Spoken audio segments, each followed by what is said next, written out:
Hello, welcome to Review the Light. This is a video review of the Crelant 7G9 version 2.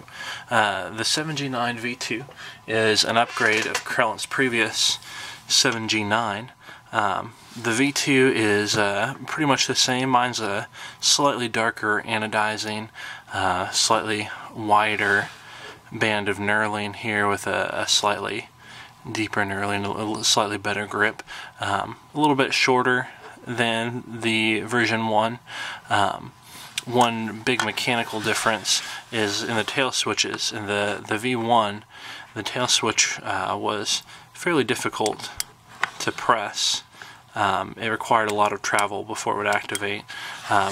In the V2, that has been addressed and fixed, so it's a lot more comfortable to use, which is a big plus. The other main advantage of the V2 is that it's been upgraded to the new Cree XML2 emitter from the old Cree XML. So it's got increased brightness and efficiency, which is always great. So to take a closer look at the 7G9 V2, if you haven't been familiar with the version 1, it's obviously a large light. You can see, even in my larger hands, it's pretty large. It runs off of 3 18650 batteries, lithium ion. You can see it's got a very large reflector here, smooth, very deep. If you're looking at it on the side, it's about this deep, so that's a lot of distance in the reflector. Large diameter, so this light is designed for throw. When I turn it on later, you'll see it's got a very good tight spot. The smooth reflector also just helps it maximize that throwing distance. You can see it's got the stainless steel crenellated bezel, helps protect the head in case of an impact. A lot of heat dissipation fins here, which is essential for a light like this, the high output light. You're going to want to be having a lot of output for a long time with all those batteries in there as well. So these heat dissipation fins increase the surface area, let it move the heat out quickly, which is essential for a light like this. And you can see the 7G9's got a lot of them. A little bit of knurling, like we mentioned here, helps you grip the body. We've got a few flat sections along the body here. We've got the 7G9 model number there, Crelant logo, info about the batteries it takes. And then here at the tail, you can see it's got these crenellations along the tail as well that allow you to set it down, and the tail switch doesn't protrude beyond those crenellations, so it can do a stable tail stand if you want it to. Each of those also has a hole in it for a lanyard.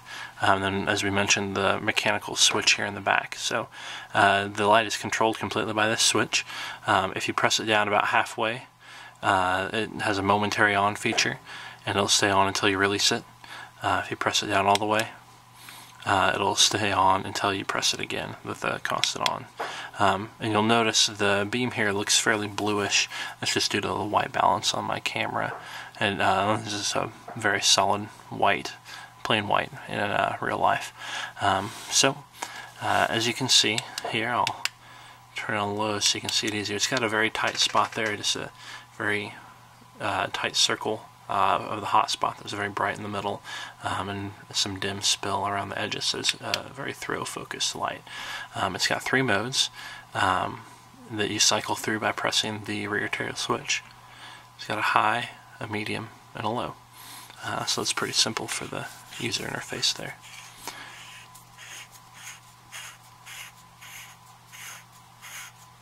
I'll open it up. You can see the threads there are they're thick cut, but they're not anodized, so the light will still make electrical connection and turn on even if it's a little bit loose. To look inside the head, you can see the Crelant logo here. This ring is where the tops of the batteries make contact. So I'm using Cali's Customs 18650s, and they have pretty flat tops with it, so very slightly raised. With this style of head, you're going to need at least a little bit of a raised edge on your batteries. If they're completely flat tops, they're not going to make electrical connection there. So button tops, or else something like this, it just has the slightest amount of raised edge for the positive side of the battery is going to be necessary. So 18650 batteries. They are arranged like this, side by side, in parallel with each other. And if we look down the barrel there, you'll see there's small springs for each one. There's no battery carrier or any plastic parts to break. They all just slip right in there really easily. Another thing I forgot to mention earlier, an upgrade from the 7G9 V1. My batteries were just a little bit tight for thicker batteries, and it seems like they have increased the diameter available for your batteries inside there. So that's been a good upgrade to the 7G9 V2. So this has been the video review of the Crelant 7G9 V2. Again, if you want to check out the full review with all the great beam shots, spectrum, output graphs, performance, and all that, check out the link in the description below. Thank you.